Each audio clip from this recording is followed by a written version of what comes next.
Okay. So let's start our section today. We have now talk from Viktoriya Semeshenko from Buenos Aires. You have 25 minutes and more 5 questions, okay? Yes, thank you very much. Thank you. Hi. First of all, I want to thank the organizers for this workshop and for preparing this framework, this new framework for new collaborations. And thanks for the opportunity to present our work.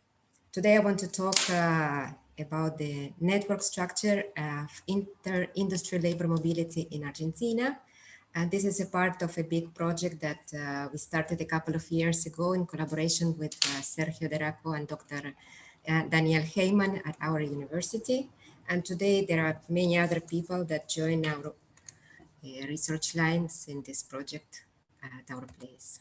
So, labor mobility summarizes dynamic and structural aspects of the functioning of labor market.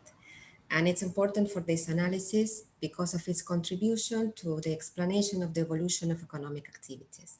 From a micro perspective, labor mobility refers to the process of workers switching jobs and generating effects on the system.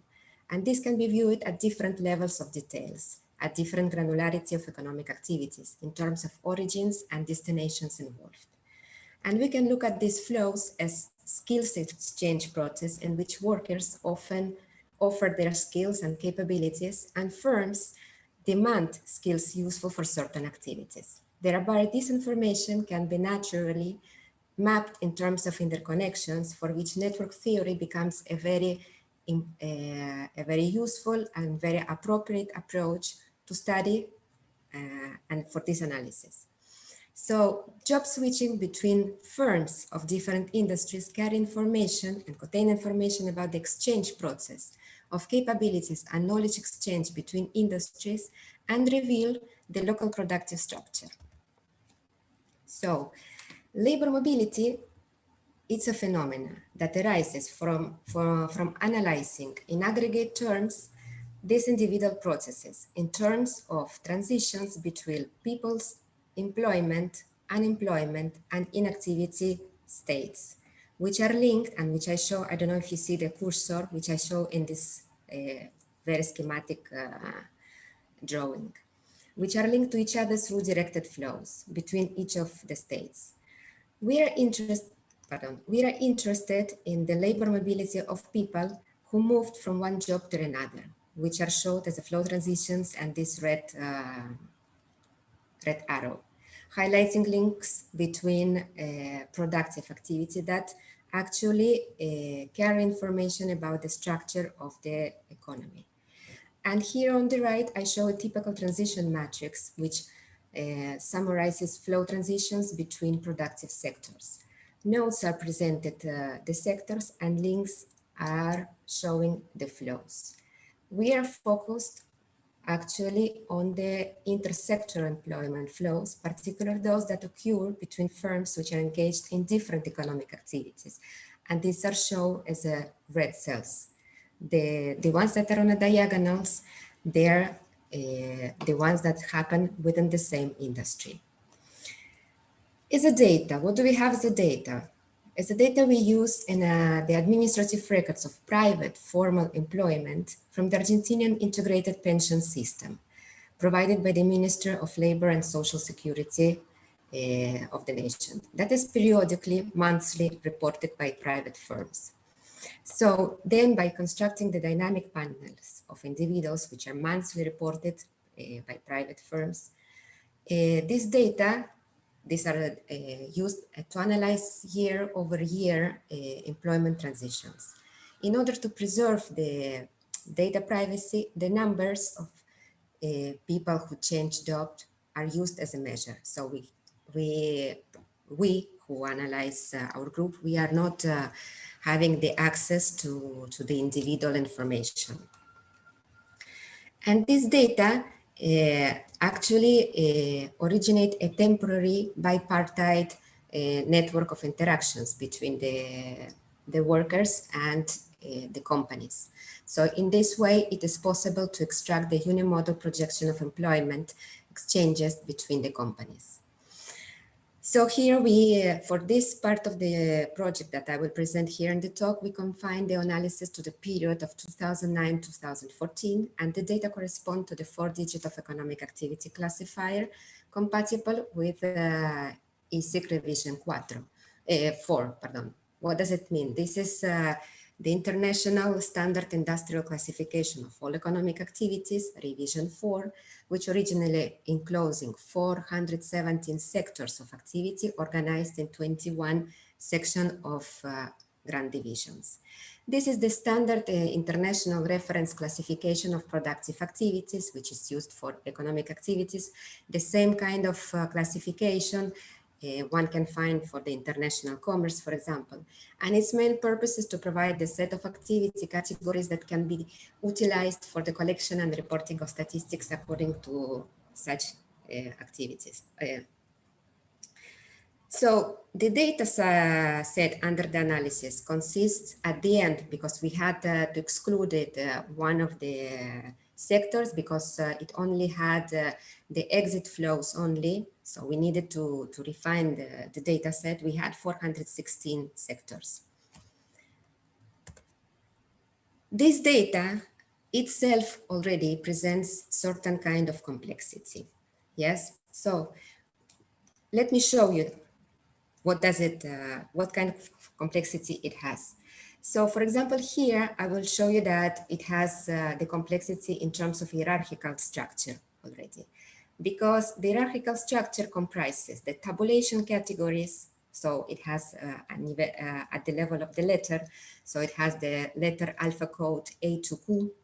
Then it has the divisions. Then it has the groups. So it has divisions, 2-digit codes, groups, 3-digit codes. Then it has classes, 4-digit codes. And what does it present for the analysis? In economics, sectoral information is usually analyzed at the level of a letter or at the level of 2-digit levels, which provides understandable information in terms of traditional concepts, which are familiar to both analysts and public policy decision makers. However, sometimes these levels of details limit the richness of the analysis. So a restricted analysis of some set of productive sectors of interest is used with more disaggregated data. And analyzing the sectoral data with a maximum level of details, in this case at 4 digits, presents a challenge in terms of the interpretation of the productive sectors, as well as the economic and political relevance of the information at this level. And this we can see, for example, at the next slide. For example, here we can see the complexity at the level of the dotation characteristics. For example, a key variable such as the level of employment absorbed by each sector of activity at the level of the letter presents a very synthetic and easily understandable image, while the one that emerges at 4-digit sectors are considered immediate difficulties for understanding to each analyst, as can be seen in the figure at the on the left. The letter D, which represents the manufacturing industry, accounts for about 21% of the average employment for the period considered. And while when we observe at the 4-digit sector level, then we can see that the same letter is subdivided into 122 sectors that accumulate between 0.002% and 1.24% of the average employment for the same period. So after that, presenting a little bit about the empirical observations and the data we have, what would be the objectives that we have? So the general objectives of the work is the extraction of information from employment flow data from the administrative records that we have, and to examine from a level of detail substantially greater than that usually used in different resolutions. And it is proposed to analyze the structure of interactions that arises from the data. So what would be the structural characteristics that reveals the exchanges of employment between the industries? And why it is interesting? Because, for example, in the Ministry of Employment, they usually don't apply this kind of analysis. They do a much more traditional way of looking at the data. So, and for this, what we do, we extract two different networks because we apply two different methodologies, and we want to know how informative they are. And also, we will compare two different countries, Argentina with the data available for Germany, and why the choice is of Germany. And it has to do a little bit with the use of the methodology and the reference work. So, and also we are interested to see how much and to what extent the results and the structure that will be extracted for Argentina will differ in the case of developing country. So, we explore the network structure characteristics by using a micro level analysis that considers node positions and roles inside a network. So looking at the centrality scores, and it is possible to describe how the different industries are embedded in the labor structure, and it is possible to identify the role they play within the whole system. And in the analysis, we will focus on the different centralities measures that usually are applied for the network analysis, which will be the degree, the closeness, the betweenness, and the K-core, for example. So first of all, we will look at the direct flow connections. So we see this transition matrix on the left, and from there we can directly construct the network flow. Yes. So the network presents a very highly connected structure consisting of a unigram component with density coefficients of 0.45, which is a relatively high value. And the graph also shows a high reciprocity in the connections and a high transitivity or global clustering, meaning that 3 out of 4 connections between 3 nodes triples constitute closed triangles. So this suggests a dense network with relatively high connectivity between the nodes. Looking at the degree distribution, the network presents many nodes with high degree and an average degree of 370, which is also high in relations with the high reciprocity coefficient.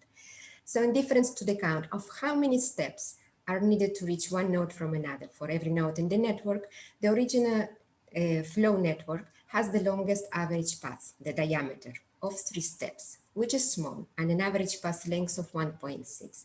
So after analyzing the descriptive characteristics of the flow networks together with the high clustering and the fits we made, this characterized the given network as a small world network. There is another way of analyzing the network is by looking at the heat map representations of the associated adjacency matrix, which represents the presence of the connections between any given pair of nodes. So applying hierarchical agglomerative clustering, we can observe the clear core periphery structure and the evidence of the communities. So the core periphery structure emphasizes a core subset of nodes as those with high connectivity between them, but also connected with the rest of the network. So we observe them as a dark cross observed in the heat map. And also on the other extreme, the periphery consists of another subset of nodes with very low or no connectivity between them, with mainly connected with the core. On the other hand, so we can make another kind of analysis given the data, because recently the group of Nefke collaborators defined the skill relatedness measure and defined a methodological framework for the analysis of inter-industrial labor flows. So it is in the lines of what has been done with Hausmann and Hidalgo with respect to the product space and the connection between the countries exporting the products. But in this case, using the network reduction techniques, which with these indicators, it is possible to extract what is called the industrial space, a relevant structure of inter-industry connections that contains information of linkages between productive sectors. This approach differs from the traditional hierarchical structure analysis of the standard systems of classification of industrial activities, and resulted to be significant in predicting the diversification of activities of the firms. So the authors applied this analysis to Germany and Sweden labor markets and found, for example, similar results. So the skill relatedness indicator is obtained by comparing the observed flows with respect to the null model, generating the expected values. And given the matrix of observed flows, we construct a reference matrix of expected flows. And this matrix represents random flows in the sense that the sectoral exchanges are proportional to the outflows and inflows between sectors with respect to total flows. And for each cell, an associated matrix of elements, the skill relatedness is calculated as a ratio of observed flows with respect to the expected values. And then it is normalized in the interval -1 and 1. So then we get this matrix of skill relatedness. And then further, it has to be symmetricized and so that this graph becomes undirected.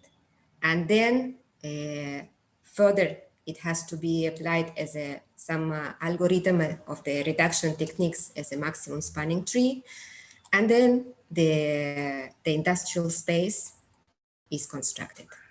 So what are the characteristics of industrial space of Argentina? So in case of Argentina, the industrial space of Argentina includes 410 sectors to be compared with Germany. And this graph has an average of 8 degrees and diameter of 8 steps. The difference in measure steps has to do with the reduction techniques.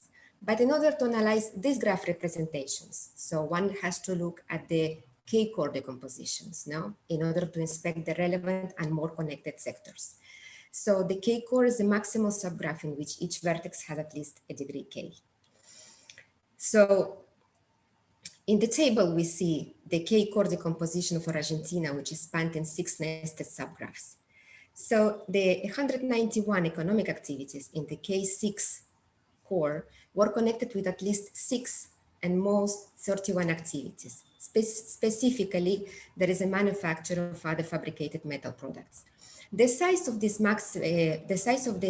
maximum core, which is 47% of the nodes of the network, reflect a quite heterogeneous subject of activities spanned over 17 grand divisions of classifications, and it captured about 73% of total private employment. And in another extreme, we have 59 sectors which contained in the K1 and K2 cores, which can be considered as a periphery, presented a maximum of 2 or 4 degrees, and in total of almost 2% of total employment. So we analyzed the structure of static networks interactions between activity sectors. No, the total of changes in labor of this among 417 sectors amounts to 4,012, which represents about 7.3% of the average annual private formal employment. That in a year 2014 added up to 5.6 million individuals. So regarding this average endowment, it was observed that the sectoral participation of the employment was approximately log-normally distributed, with 80% of employment concentrated in 26% of the sectors. And in terms of labor flows, nearly half were produced between industries belonging to the same sector of activity, which is the main diagonal, while the other half was produced between industries belonging to the different sectors. Average employment and cross-industry labor flows. In relative terms, with respect to average employment, the proportion of inter-industry flows in Germany is greater than in the case of Argentina. And it possibly has to do with the level of sectoral details, because here I present the table of the initial work of the authors that were done at 5 digits. And so this reflects the total number of nodes in the network. But nevertheless, what is interesting is that the proportion of inter-industry flows, and this is what we actually look at, that cross the section is similar, is 58.7 versus 58%. So if we compare the two networks, see, given the availability of a similar data, and we only were able to compare the industry spaces, we selected the data set to make a comparison with Argentina. So we needed to further make the certain reductions with our subset. And we also, we chose a data set of Germany to be able to compare it with the data set of Argentina. So it's not possible to do one-to-one correspondence between the nodes. We can do a qualitative comparison. So because also they use a different classification, and anyway, it was possible to select the compatible sets. So far, Germany counts with 597 sets. Here we can see, and Argentina with 410. And what is interesting here is that activities that have different number of sectors in both countries, for example, in Germany, those that show more number of sectors capture the same magnitude of empleo. And those that have similar number of sectors in each economic activity capture different percentage of empleo. Here are the comparison of networks that we have in Argentina versus versus Germany, and the comparison of both countries evidence expected differences, but also some remarkable similarities. So the difference in order and size appeared as significant, and the order of Argentina graph represents 79% that of Germany, while its size links represents only 38% of Germany. Thus, we have a similar density and a larger value of the average path lengths for Argentina with respect to Germany. And the transitivity and reciprocity coefficients present small differences, while the diameter is similar in both networks. What is interesting is to look at the industry spaces networks comparison. So in terms of industry spaces, both networks present a core periphery structure, but in contrast with Argentina, the K-core decomposition in Germany rendered 9 levels with the K-max representing a sensibly smaller core with 28 sectors highly concentrated in manufacturers and capturing 0.7% of total private employment. When ranked by eigencentrality score, the top 15 activities that we found in the maximum core of both countries appeared similar and showed manufacturing activities. Also in Argentina, it includes public services construction and captured between 5% of total employment. And in the other extreme case, with the less connected cores, which is the K1 and K2, is the periphery, have in total between 59 in Argentina and 108 in Germany and activities, and captures between 1.9 in Argentina and 2.7% in Germany.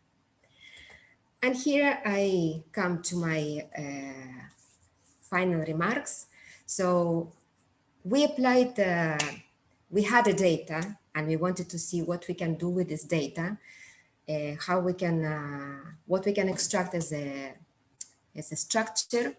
So the structure shows a dense and connected network with a unique giant component, and it exhibits small world property, and it has a core periphery structure. And the industry space network también, also shows dense and core periphery structures, similar distributions of short path length, reciprocity, and transitivity. And industry spaces comparison shows that manufacturing and revealed activities inside more connected cores, and contrast in the sectoral compositions of the core and periphery subsets. And in fact, this is just like a small part of the project, and at this moment we are doing a lot of community analysis, and we just started much more line of research that needed to be investigated. So Thank you very much. Thank you, Viktoriya. Any questions from the audience? No?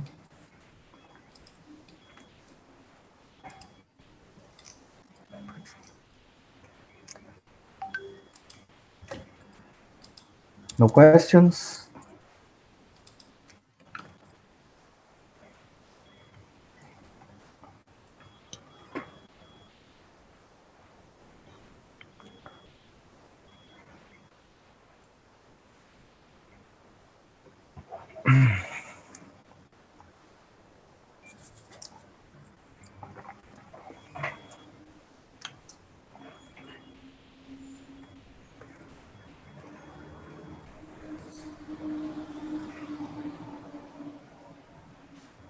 So, yes, we have one question. You can see in the chat, okay?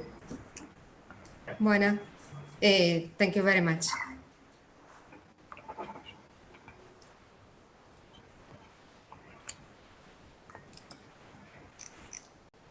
Can you see?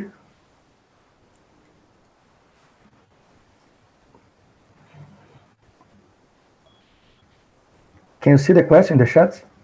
Do you think if this one, no? Yes.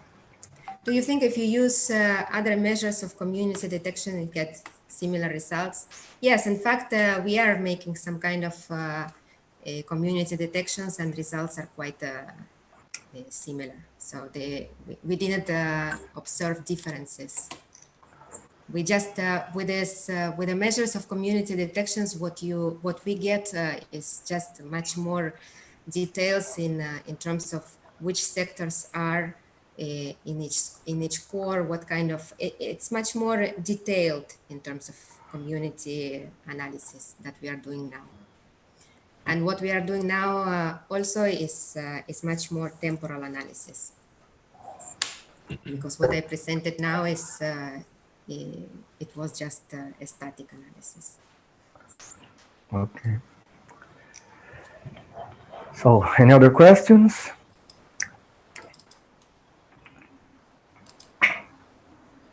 Remember that the questions may be put in the chat all the time, okay? Even Yes. after the presentation, okay? Yeah, thank you very much. Okay, thank you. Thank you. Thank you, Viktoriya.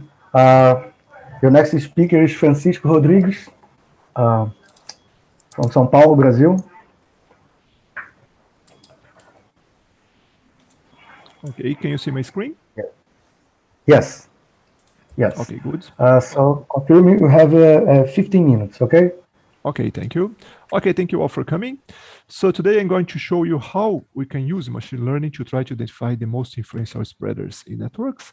So when you talk about spreading, we mention, for example, the spreading of bacteria, virus, computer virus, ideas, innovation, fake news. So we have a kind of information that is propagated in a given network. So to study these networks, we need to define the compartmental models. In this case, we have, for example, the susceptible model, for example, the SIS. In this case, for example, one individual will be susceptible and become infected and become susceptible again. We have the SIR, and by using these different compartments, we can define different models. So for example, the susceptible individual will become infected with a probability or a rate beta, and you become recovered with a probability or a rate mu, depending on the time, if it's discrete or continuous. So initially, these models were developed for fully connected graphs or regular graphs in the beginning of last century, but we know that most networks are very heterogeneous. So we have that most of networks follows a skill-free organization. So we have a parallel degree distribution. And in this case, we needed to adapt the models. So to adapt the models, we needed to consider, for example, the evolution of the disease. Here, for example, you can see that if you simulated the epidemic process in a network, we'll see a kind of phase transition. And it's fundamental to determine this threshold for the emergence of the epidemic phase. So one possible approach is to use the degree-based mean field. In this case, what you do is to assume that nodes with similar degree are similar in terms of the dynamic evolution. In this case, for example, we have one equation, and this equation depends on the number of connections for each node with degree key. And then by solving this equation, by using a linear approximation, we can calculate the characteristic time. And from the characteristic time, we can calculate the critical threshold. And this threshold depends on the network structure, depending on the second moment of the network structure. So we can see that the evolution of the epidemic process is influenced strongly by the network structure. And also, it's important to see that if you have a scale-free network, this critical threshold is closer to 0, because the second moment of the degree distribution, the degree is just the number of connections, is very high. So you have that the critical threshold is closer to 0. To perform the simulation, we have two different approaches. We have a discrete time simulation and a continuous time simulation. In the discrete time, we can have a reactive process. In this case, for example, each node, we try to infect all its neighbors in just one time step. In a contact process, we have that each infected node, we try to infect just one neighbor. In continuous time, we have a kind of Poisson process. We have a Poisson process associated to the nodes and to the edges. And by adjusting this process, we can use, for example, the Gillespie algorithm, which is just optimization of the Poisson process. So if you're interested in epidemic process, I do recommend our last paper in physical reports. In this paper, we show several different methods to address the epidemic process, not only disease epidemics, but also associated to rumor propagation. And we show several different methods to analyze this process in terms of mathematical analysis and theoretically. And also we provide the details about the simulations. But one important problem is the identification of influential spreaders. So you know that in your society, for example, you have some people that are super spreaders. So these people can spread a given disease, for example, very easily. And also you have influencers in social media. So today it's really important to identify these nodes because we can vaccinate them, and then we can try to control the evolution of a given disease. And also we can try to identify the most influential spreaders in social media because of the propagation of fake news. And also you have influential spreaders not only in social networks, but also in airport networks and also in genetic networks. For example, the P53 is a very important gene that's associated to cancer. So identify these genes is really important to try to verify how some diseases evolve, and we can try to control them. But if you have a network in which you have a heterogeneous structure, we have that some nodes are very important, are more important than the other nodes. In terms of spreading, we can assume that this importance is given by centrality. So you have a given node is central in the network. We expect that this node will propagate its information easily. So we can try to identify, we can assume that important nodes are the most central nodes, okay? But one point is, how do we measure centrality? We can have different measures. We can have degree between centrality, closeness centrality, page rank. And one important point is, what measures the most important to predict the propagation of the information, to predict, for example, the disease propagation? In terms of the degree, is just the number of connections we have for each node. And this is a very good measure of centrality, but it has one limitation. For example, we have that some hubs can be at the border of the networks. So these densely connected nodes are not central, okay? Another measure is the key core. In the case of the key core, what you do is try to extract some layers of networks in terms of the degree. For example, we extract all the nodes with degree 1, are the yellow ones. Then after this, we extract all the nodes with degree 2, the green nodes, and so on. So you have, for example, the yellow nodes have coordinates 1, the green ones coordinates 2, the blue ones coordinates 3, and one limitation is that you can have many nodes with the same coordinates, okay? So this is really important. You see that help us to predict the outbreak size. Another measure is based on random walks. For example, you expect that if you have a node that is visited many times by following a random walk, you have that this node will be central. In this case, you can use the eigenvector centrality. This is just the entries of the main eigenvector associated to the adjacency matrix. And one limitation in this case is the localization, is when, for example, most of the elements of these vectors are associated to just a small fraction of nodes. Another measure is between centrality. Between centrality will measure the load in the network. For example, the node yellow is presented the highest between centrality, because if you wanted to propagate the information from the red nodes to the blue ones, we needed to pass by node in yellow. And one problem is that this measure considers only the shortest distance. So in 2010, an important paper was published in Nature Physics in which the authors showed that the key-core is the most important measure to predict the outbreak size, to identify the most influential spreaders in the network. So you assume that a node is a very important spreader. If the disease starts in this node, will provide a very large outbreak size, okay?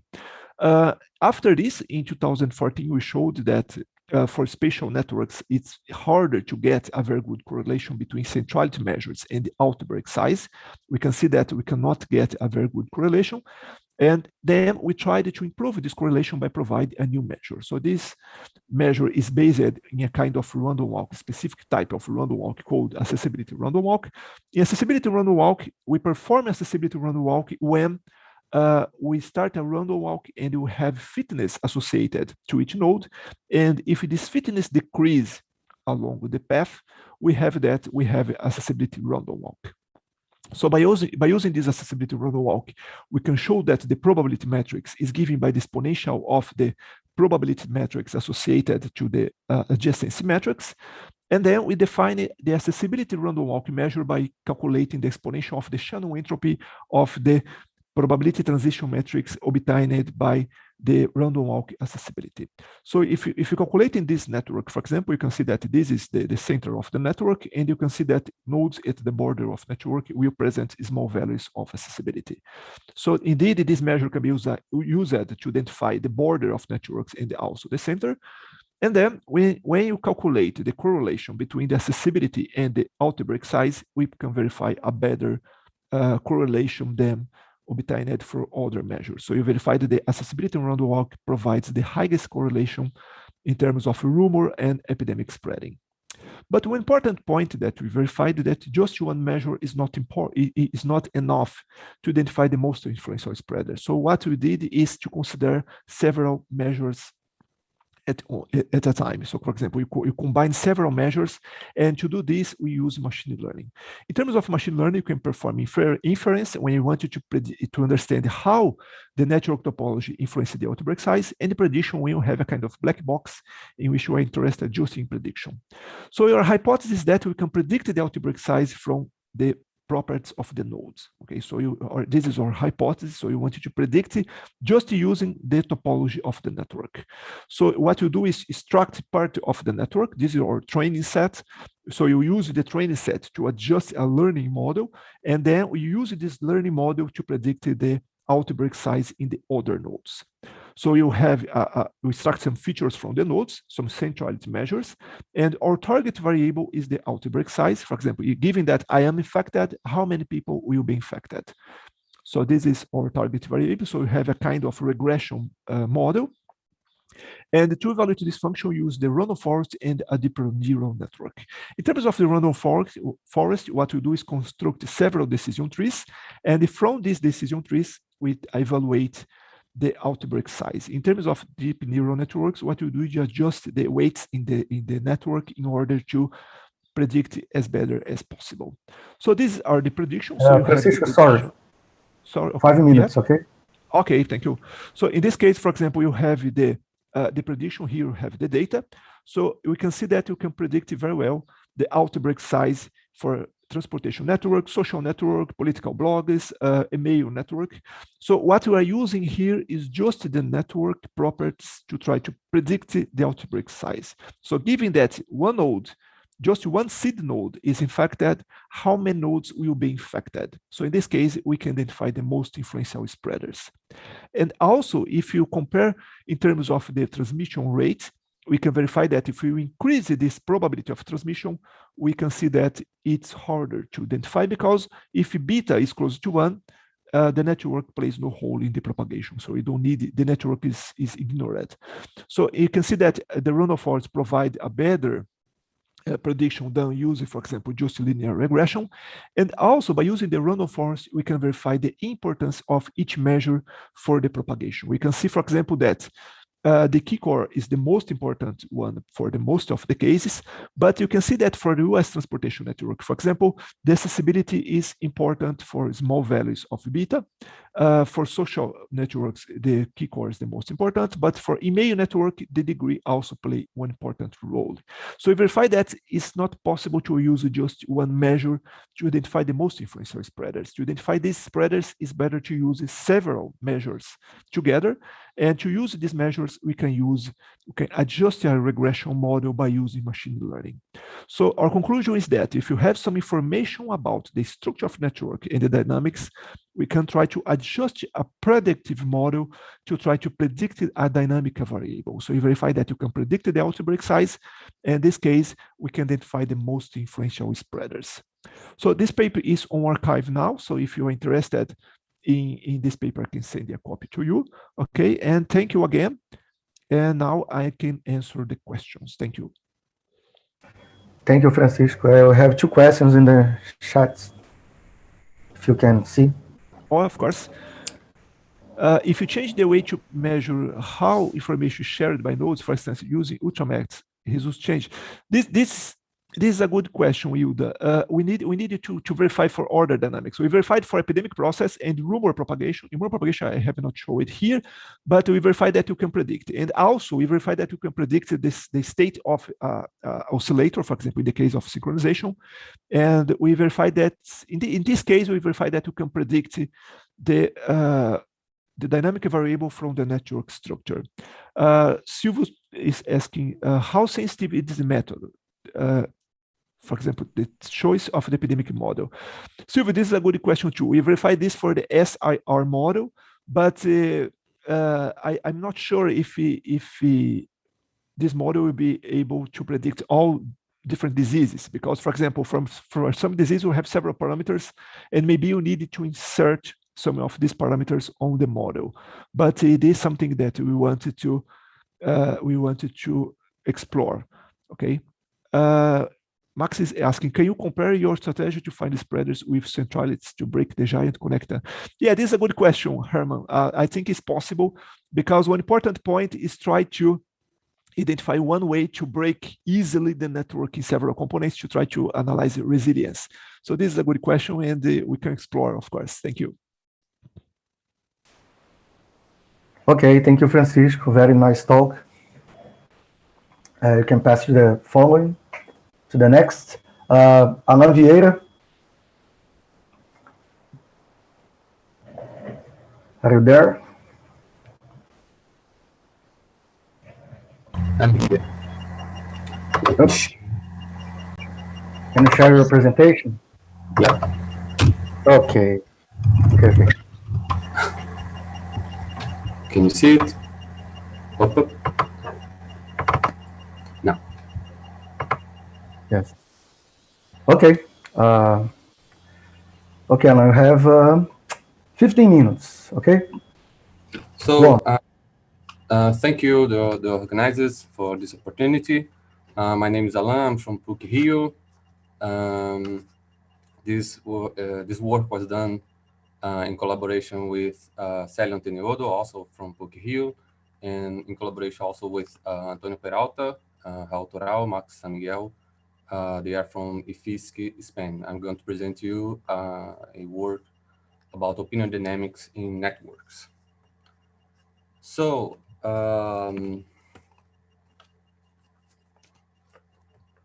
so I believe you all have heard and learned a lot about emergence of collective phenomena in social systems. So the aim of this work is to study such features. So we want to use microscopic interaction rules, how microscopic interaction rules can produce macroscopic behaviors. Also, we want to introduce features as independent behaviors. So in this instance, there is some fractions of individuals that can form its own opinion independently of its neighbors. And also we want to understand how networks change, how the topology works in in such systems. So of course we know that there exist several scenarios where more than two opinions, or maybe a continuous opinions set will be more suitable. But we believe that daily we face many other situations where we deal with a binary scenario. So by binary scenario, I mean being favorable or unfavorable to a given proposal. Maybe, for example, buying one of two products in two products in similar products in a competing market. So first, I will introduce this model in a fully connected network. So we have n agents. So let B X be the fraction of positive opinion, the individuals with positive opinions, and the complementary fraction 1 minus X is the fraction of individuals with the opposite opinion. So we can build the Hay transition. So the transition from positive opinion to negative opinion, one agent changed its opinion. This transition is proportional to the number of the agents with this opinion times the flip probability, which is a function of the fractions of individuals in the opposite group. And the opposite, the changes of opinion from negative to positive one, this transition is proportional to the numbers of individuals in this group times the flip probability. So let's talk about this flip probability. But first, let's build this. We can build with these two transitions. We can build a Haidt equation where this term means that this fraction is decreasing, and this one means that this fraction is increasing. So the Volta model is one of the most famous model of opinion dynamics. Oh, sorry about that. Is one of the most famous opinion model in opinion dynamics. And in this model, each agent just copy the opinion of a randomly chosen neighbor.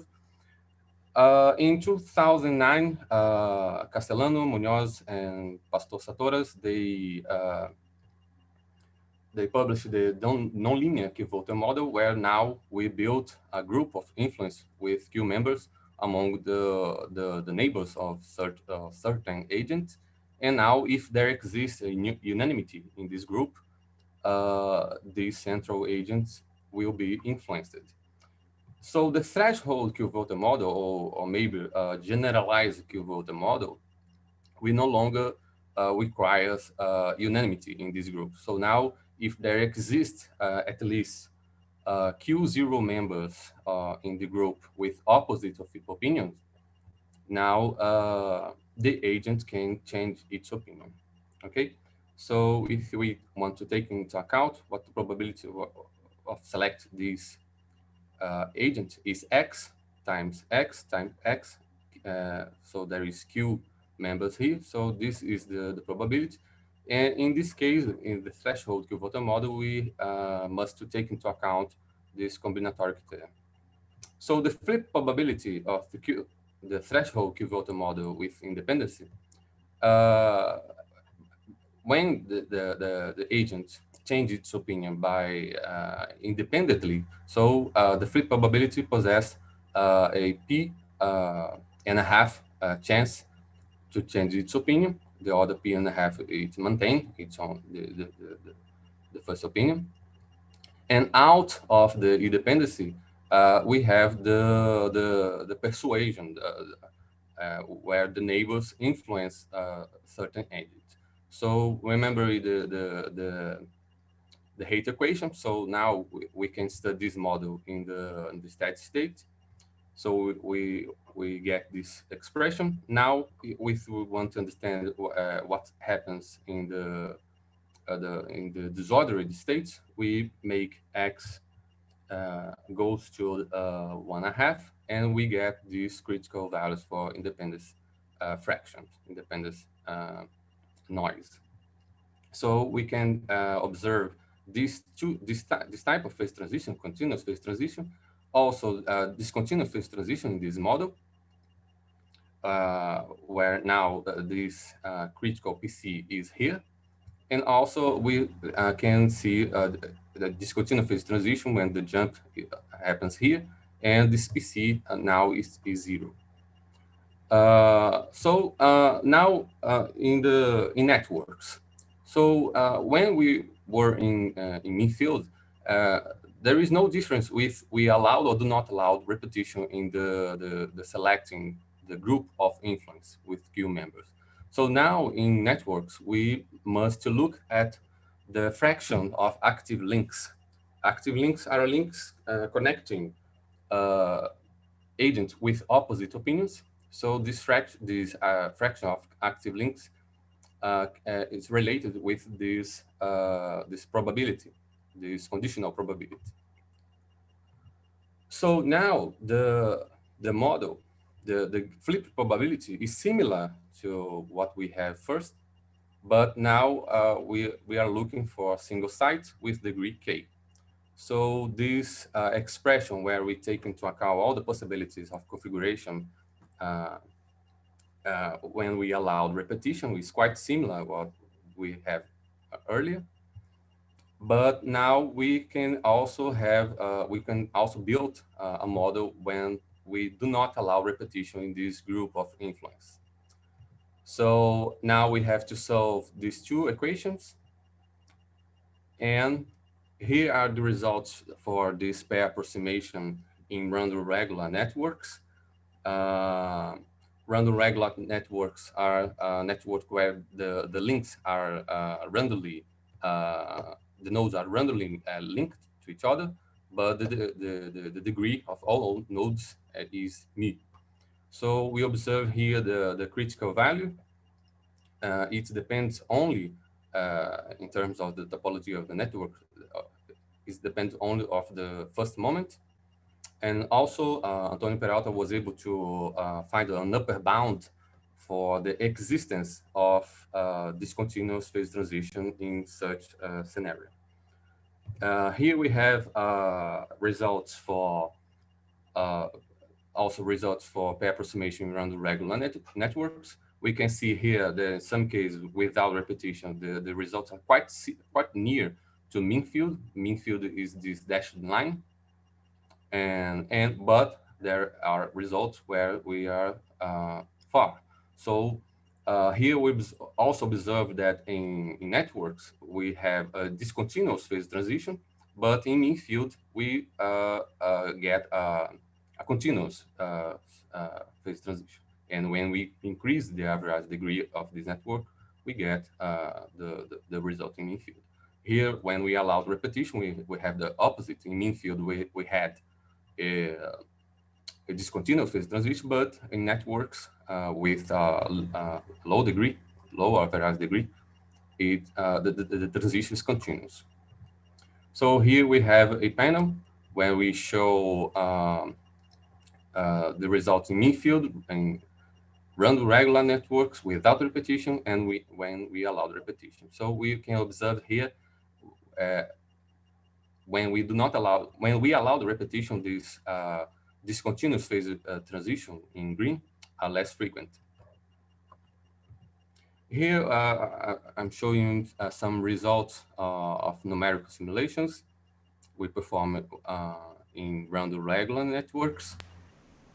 We can see there is a good agreement between numerical results and the pair approximation.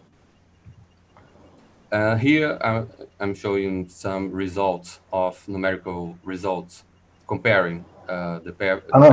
Sorry, 5 minutes, okay? Okay. So the pair approximation with numerical results, still a good agreement. And here also we compare these results, these numerical results and the pair approximation results with random graphs, the Erdos-Renier networks. So we can see there is a good agreement. And because of the model, the way the model was built, we only could compare this in the situation where when we allowed repetition.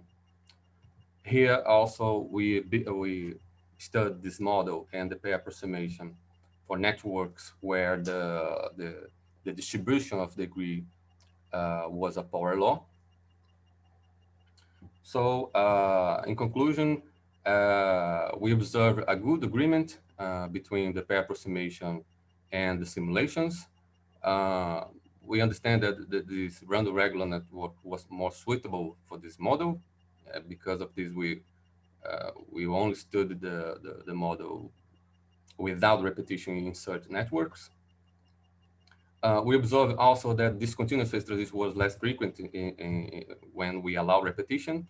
And we observed that results in networks was more disagreement,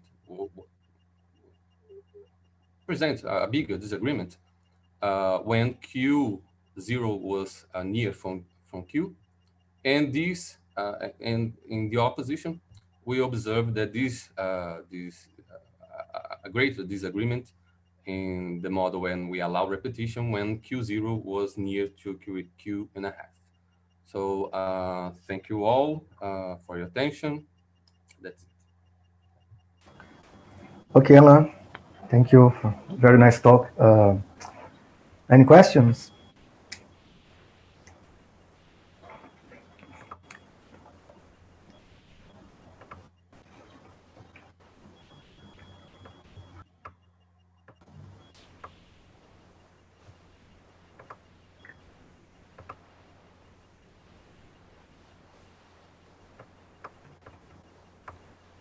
No questions? Have you observed any size dependency?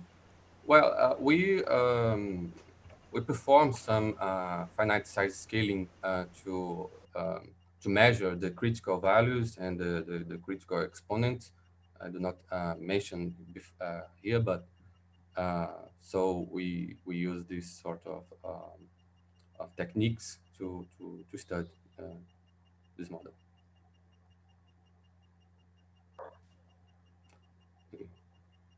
Okay.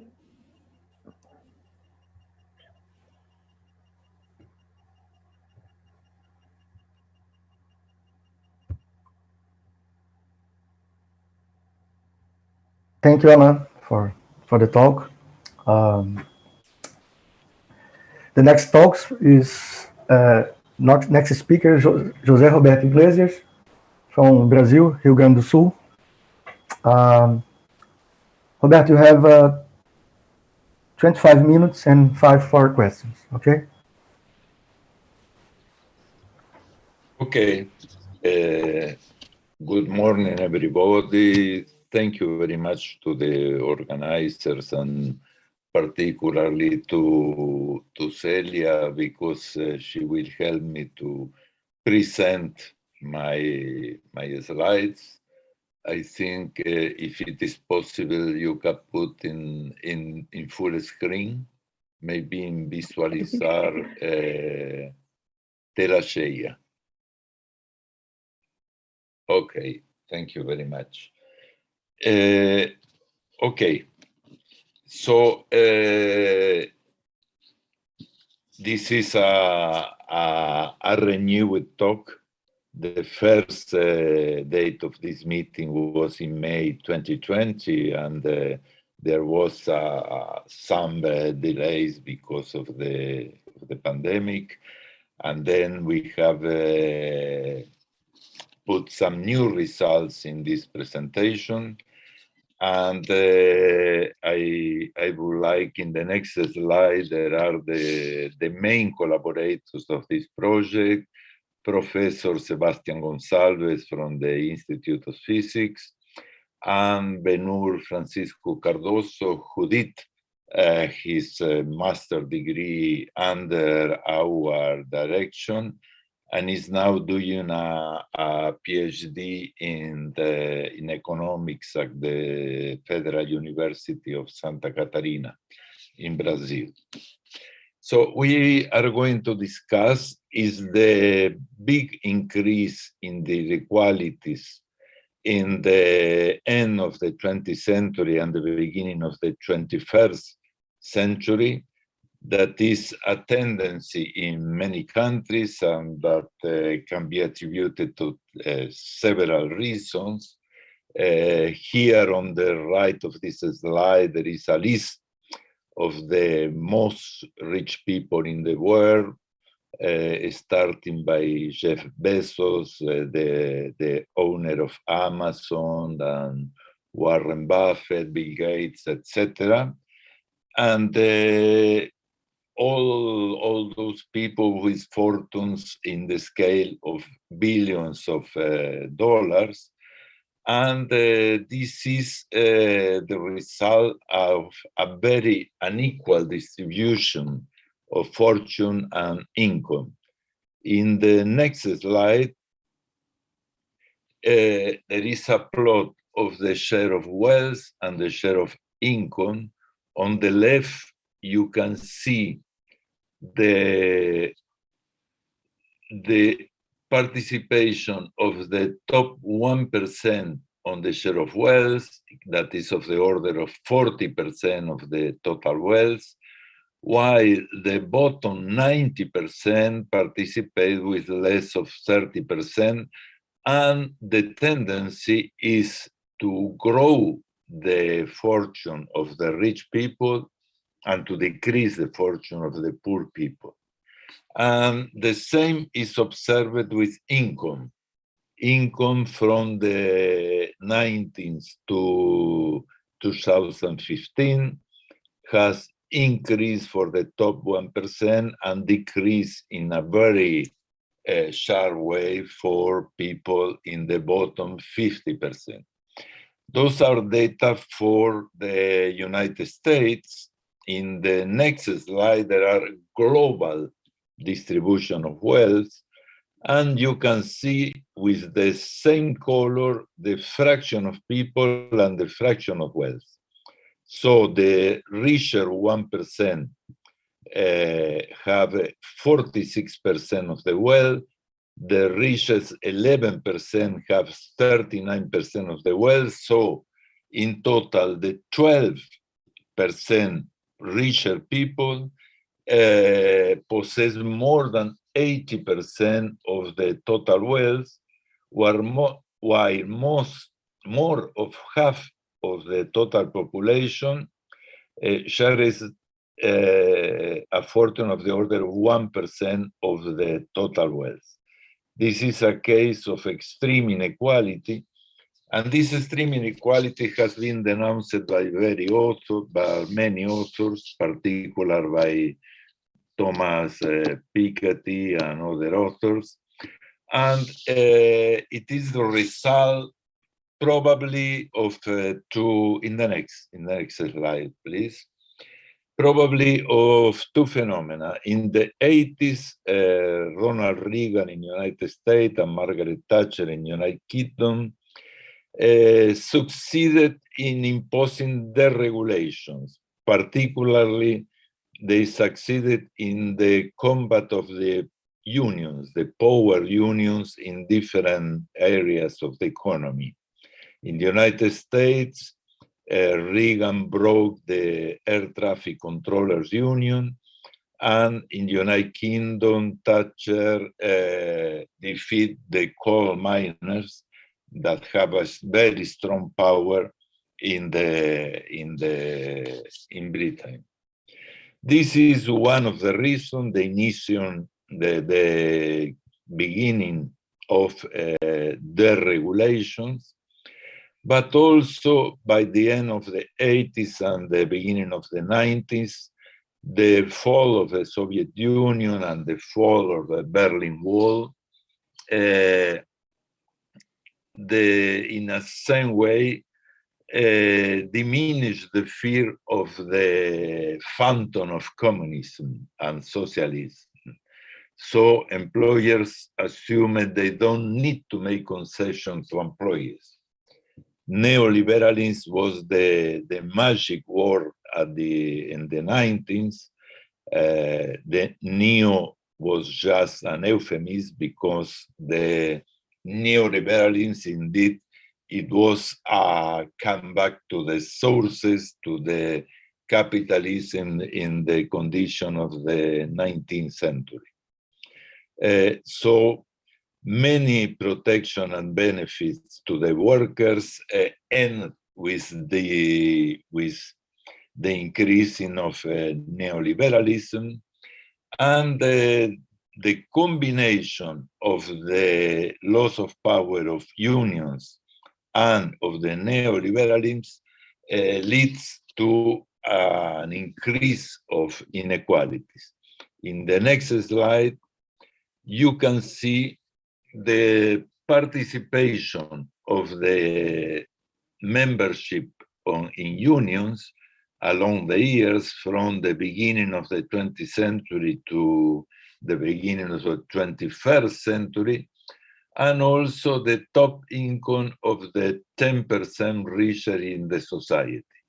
So you can see that in the moment of the stronger union participation, the participation of the top percent was the lower, but in recent years, the union membership is decreasing, and the fortune of the top 10% is increasing. As a very good representation of this phenomena, the movie American Factory in Netflix is a good picture of this situation. So let's go to the next slide and try to quantify this inequality. One of the first measures to quantify the inequality was the Lorenz curve. The Lorenz curve is the cumulative participation of the population in the total wealth, ordering the fortune of the different people. So the first 10% is the first quintile of poor people, then the second quintile for 20 to 40%, and up to 100%. So in this graphic, we represent the Lorenz curve for 3 countries, Argentina, Brazil, and Indonesia. And we see that if everybody shares the same fraction of wealth, we have a straight line that is this yellow line of perfect equality. This is an utopian graphic because there are no perfect inequality, and is not very interesting for economic activities. But when the Lorenz curves have a concavity going up, the stronger the concavity, the higher the inequality. You can see there that the Indonesia have a little less inequality than Argentina, and Argentina a little less than Brazil. But there is a method that is most employed to quantify inequality, that is the Gini coefficient, that is just a single number, and is the area between the curve of perfect equality and the Lorenz curve. In the next slide, you can see the calculation of the Gini coefficient.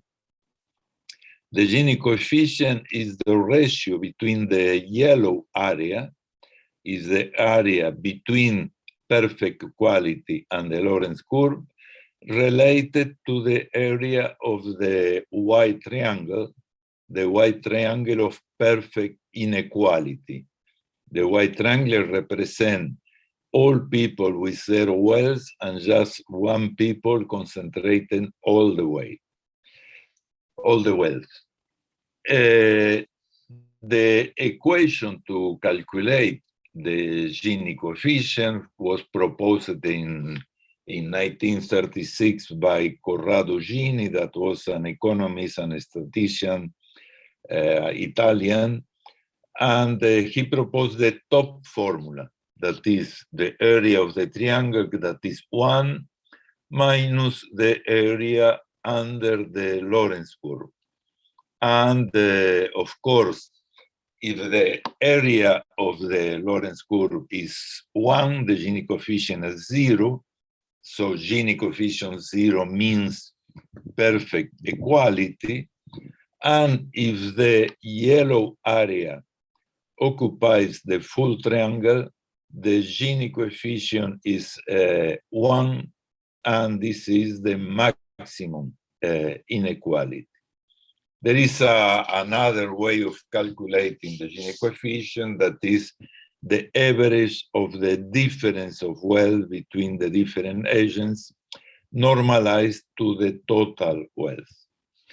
The Gini is very interesting. He was one of the economic counselors of Mussolini.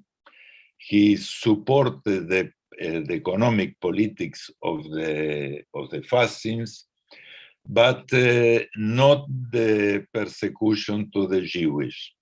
And he continues to work after the Second War. He continued to participate in the university, and he also deserved some prize because his studies in economics.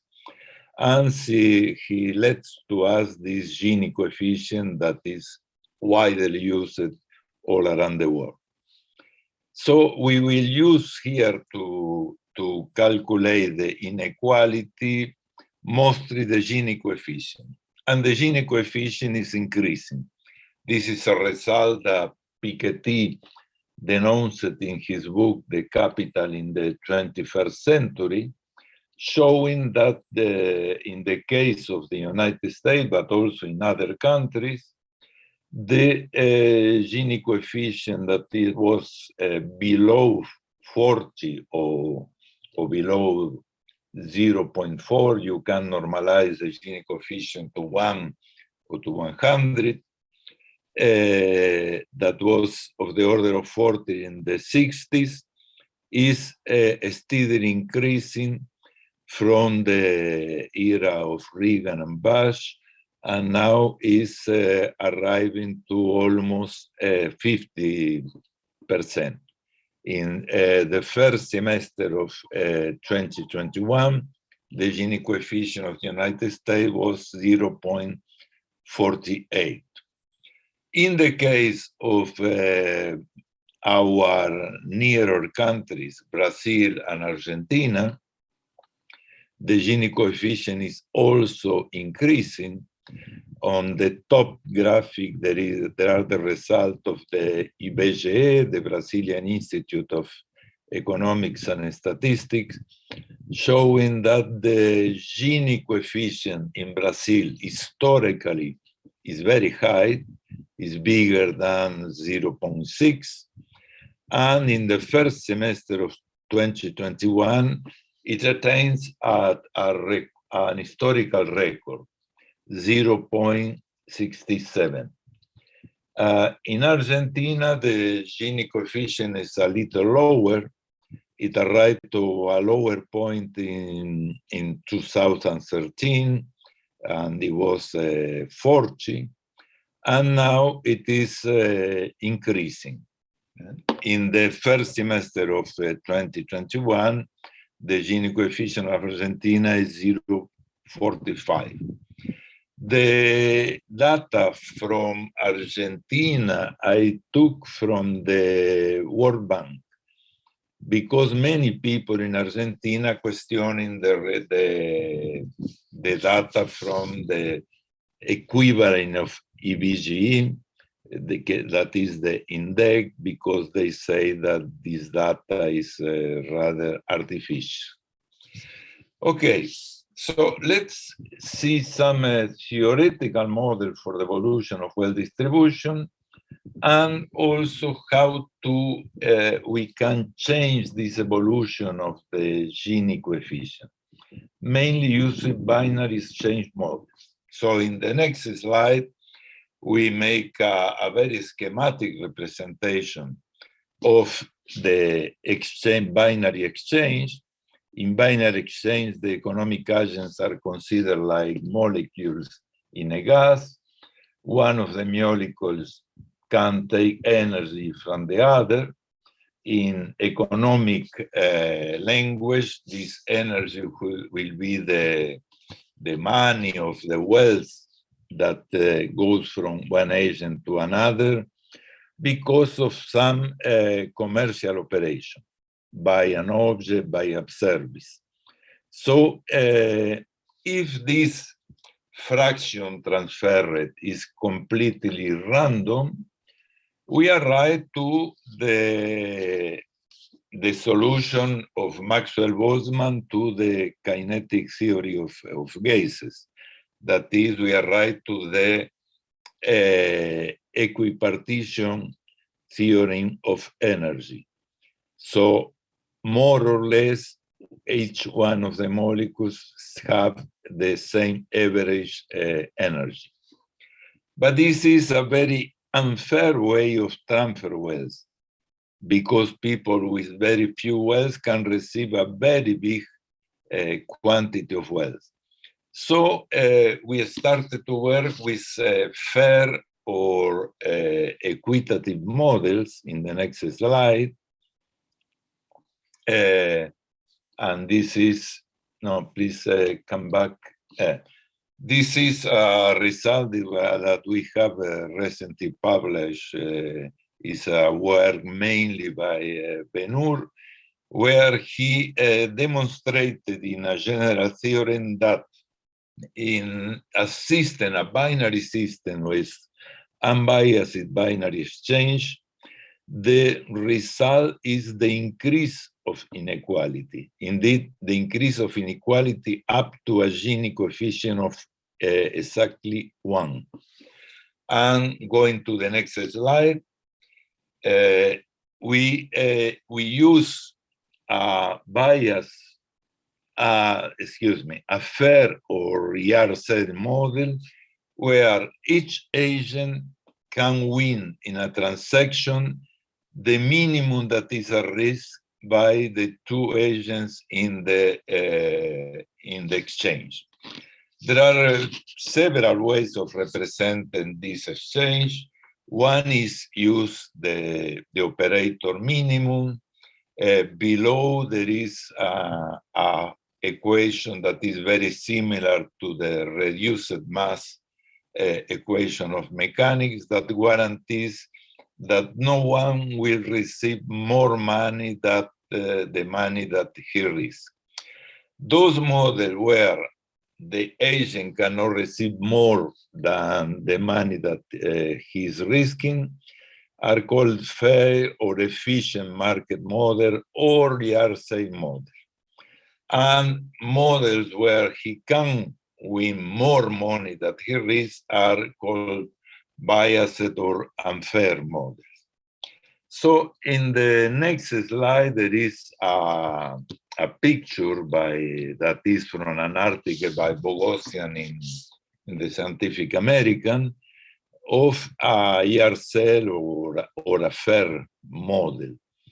This is some people is selling a typewriting machine, and he sells for $1 less than his value.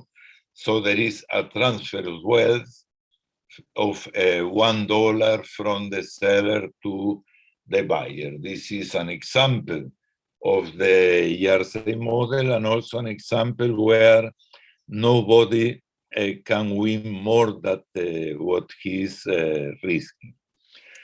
In the next slide, there are the premises of this general demonstration, of this general theorem.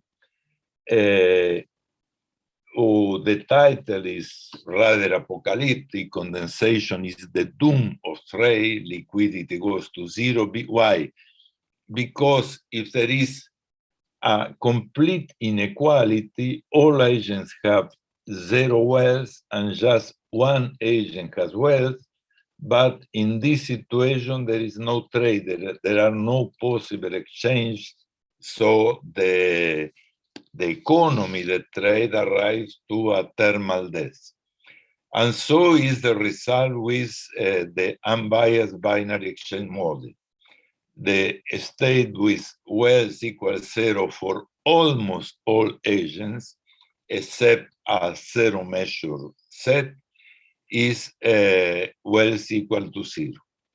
And also there is a kind of second law of thermodynamics that the Gini index is monotonically increasing. And of course, as the maximum of the Gini index is 1, when the Gini index is increasing, it goes to the limit 1, that is the state of perfect inequality of the state of condensation. So going to the next slide, if all the wealth is concentrated in one or few agents, there are no trade, there are no liquidity. Liquidity is the amount of wealth exchanged per unit time. And Bruce Boghossian, that worked also in this problem, published a very interesting and very didactical article in Scientific American, saying that this kind of condensation is the result of playing in some inescapable casino. So in the next slide, he proposed a Gedanken experiment. Here is the reference of the Scientific American, October 19. So you enter in the casino with $100, and the casino proposed, in principle, very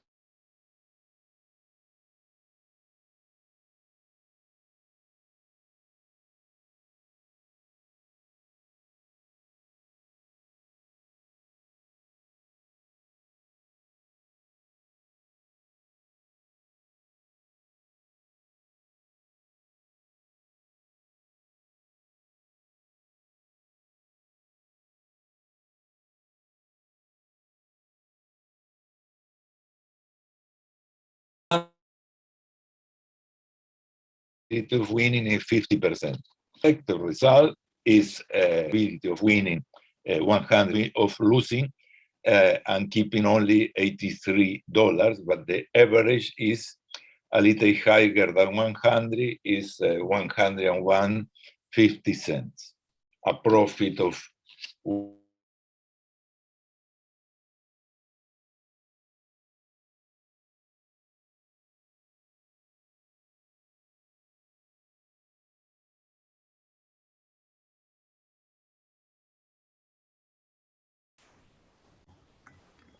Roberto, your audio is freezing. Can you hear me?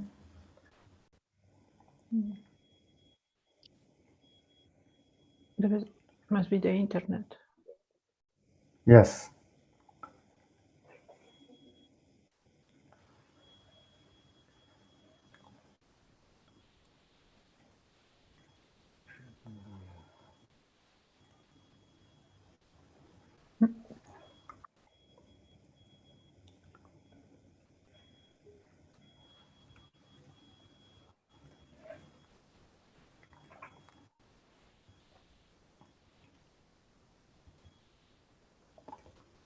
Roberto?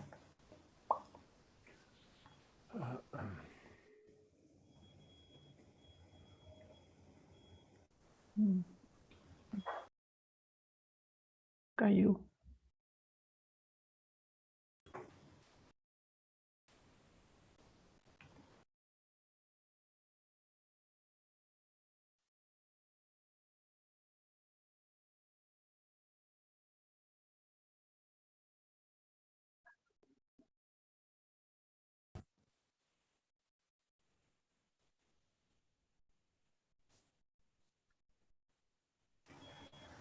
Yes, he's not in the room anymore.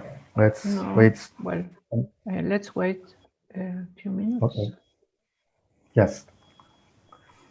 Sorry, he is in the room, but he is muted. Ah, he's in the room. Ah, Yes. okay. Roberto, you are muted. Okay. Thank you. Listen to me now? Can you listen? Yes, yes. Yes. Yes. I'm Okay. listening now. Okay. 5 minutes. Okay. Okay. So let's go to the next slide. I will short this just to show that if you play 10 times and you win 5 and lost 5, exactly 50%, the total result is less than 100. And if you continue to play, you will lose more money, and this is the phenomenon called condensation. Well, how to avoid condensation? The situation is the following. One of the solutions was presented yesterday by Fabiana Laguna, and as I have not many time, I will not discuss this point, is just to put a factor that favor the weaker, the poorer agent in the transaction. And this is a way to avoid condensation. But the most usual way is to use taxes and the money of taxes used for redistribution. So let's go to the next slide. And the next, we are going to directly to taxes here. So we studied two kinds of taxes. One is taxes over fortune, that is over the total wealth. This is a kind of taxes that rich people do not appreciate very much. With this kind of taxation, we can take a fraction of the wealth of all the agents and to redistribute in two ways, in a universal way or just on the fraction of people that are very poor. And so in the next slide, we show, okay, this is the article where we published this result. It's an article of this year. And in the next slide, there are the results. This is the Gini coefficient as a function of the percentage of taxes. So you can see that the bigger the tax on the fortune, the lower the Gini coefficient. But of course, we cannot go to taxes that are more than 50% of the wealth. So we studied what is the fraction that should be benefited by redistribution and the fraction of taxes. And this is in the next slide. Okay, here is the participation of the top 1% and the top 10% in the total wealth. You can see that with taxes, the participation of the top 1% is much lower. But let's go to the next slide. Here you can see a 2D map where in the horizontal axis is the fraction of the taxes, and in the vertical axis, the fraction of people that is benefit with the redistribution of money collected by taxes. And so you can see the green, the yellow region is the region with higher Gini coefficient. So you can have a higher Gini coefficient, a higher inequality, and the region in violet is low Gini coefficient, that is a region of higher equality, with taxes of the order of bigger of 10% and benefiting people that are poorer than in the fraction of the 10% poorer. In the next figure, this is clear. Here, lambda is 0.38, that is 38% of taxes. P equal 1 means a universal redistribution that produce a decrease in the Gini coefficient, but the best decrease is to favor only a fraction P star of people, the poorer 28%. This arrives to the best situation from the point of view of reducing inequality. A second alternative is the tax over income. Let's go to the tax of revenues. That is a much more accepted taxes. That is just taxes over each transaction, and the collected taxes, they again are redistributed among people, among all the people or among the poorer ones, and the results are in the next slide. Here is this is a relation between the effect of taxes and the risk aversion. So here are different curves for different values of the risk aversion that was discussed yesterday by Fabiana Laguna. And the lower the risk aversion, the higher the liquidity, the higher the equality. But if we come back to a uniform distribution of risk aversion, in the next slide, we can see, go to the next, please.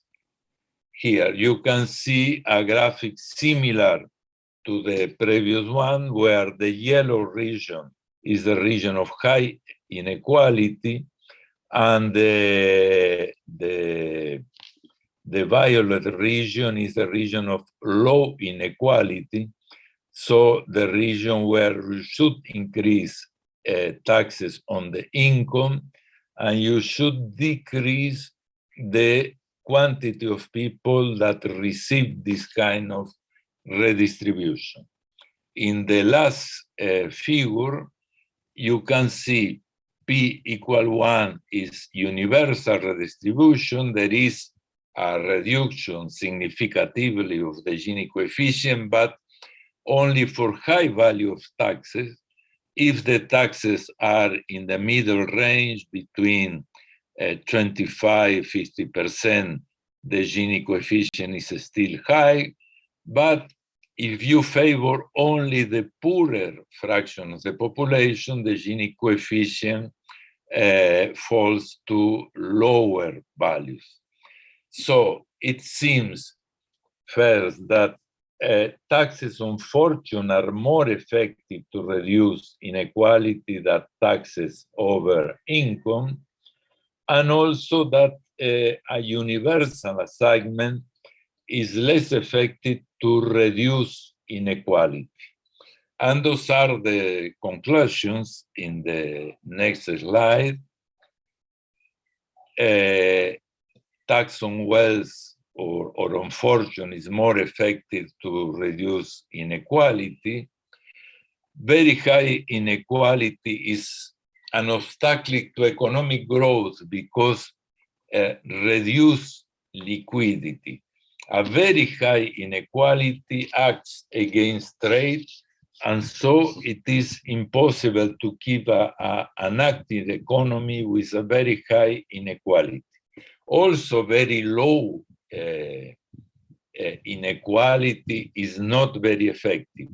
The ideal is an intermediate inequality in order to keep the economy working. In the extreme case of condensation, liquidity goes to zero, there are no trade, and this is the effect of no regulations. And present politics are killing regulation, are killing protection to the poorer fraction of the population. So it leads to a thermal death of the economy. This is the tendency in much more world economies. Higher concentration, increase of poverty, no taxes on financial gains. That is one of the principal ways of increasing fortunes. Much of the fortunes are not goods, it's just fortunes in financial markets. And all of this is a consequence of the lack of regulations. Thomas Piketty is a strong defender of regulation and on taxation of financial markets, but there is a lot of discussion and a lot of opposition of that kind of policy. And just the last slide is to thank and to some comments that I will rapidly translate.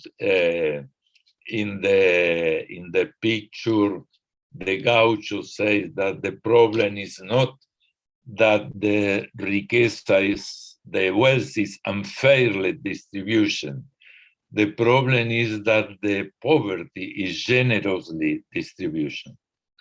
And at the end, a quotation from Eduardo Galeano, the welfare of the dominant classes is the curse of our multitudes condemned to a life of animals, bestias de carga. I don't know how to, what's the best translation.